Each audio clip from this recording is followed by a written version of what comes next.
আসসালামু আলাইকুম। The time নিউজে আপনাদের স্বাগতম।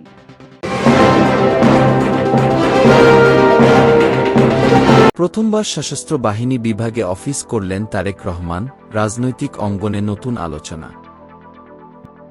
দেশের রাজনীতিতে নতুন আলোচনার জন্ম দিয়ে প্রথমবারের মতো সশস্ত্র বাহিনী বিভাগে অফিস কার্যক্রমে অংশ নিলেন তারেক রহমান। আজ সকালে রাজধানীর গুরুত্বপূর্ণ এই দপ্তরে তার উপস্থিতি ঘিরে রাজনৈতিক অঙ্গনে সৃষ্টি হয়েছে ব্যাপক কৌতূহল ও জল্পনা।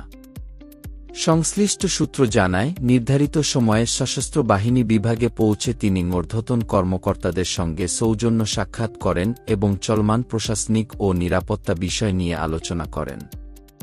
বৈঠকে দেশের সার্বিক আইনশৃঙ্খলা পরিস্থিতি, সীমান্ত নিরাপত্তা এবং দুর্যোগ মোকাবিলায় সমন্বয়মূলক উদ্যোগের বিষয়গুলো প্রাধান্য পায় বলে জানা গেছে।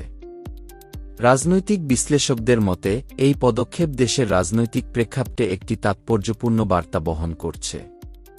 দীর্ঘদিন পর রাষ্ট্রের গুরুত্বপূর্ণ নিরাপত্তা কাঠামোর সঙ্গে সরাসরি সম্পৃক্ততা ভবিষ্যৎ রাজনৈতিক সমীকরণে প্রভাব ফেলতে পারে বলেও তারা মনে করছেন। এদিকে দলীয় নেতাকর্মীরা একে কি দায়িত্বশীল নেতৃত্বের প্রতিফলন হিসেবে দেখছেন। তাদের দাবি, রাষ্ট্র পরিচালনায় কার্যকর ভূমিকা রাখতে হলে বিভিন্ন গুরুত্বপূর্ণ বিভাগের সঙ্গে সমন্বয় জরুরি, আর সেই প্রক্রিয়ার অংশ হিসেবেই এই অফিস কার্যক্রম। তবে বিরোধী মহলের পক্ষ থেকে বিষয়টি নিয়ে মিশ্র প্রতিক্রিয়া পাওয়া গেছে। কেউ কেউ এটিকে রাজনৈতিক কৌশল হিসেবে দেখছেন, আবার অনেকে বলছেন দেশের স্বার্থে যেকোনো ইতিবাচক উদ্যোগই স্বাগত।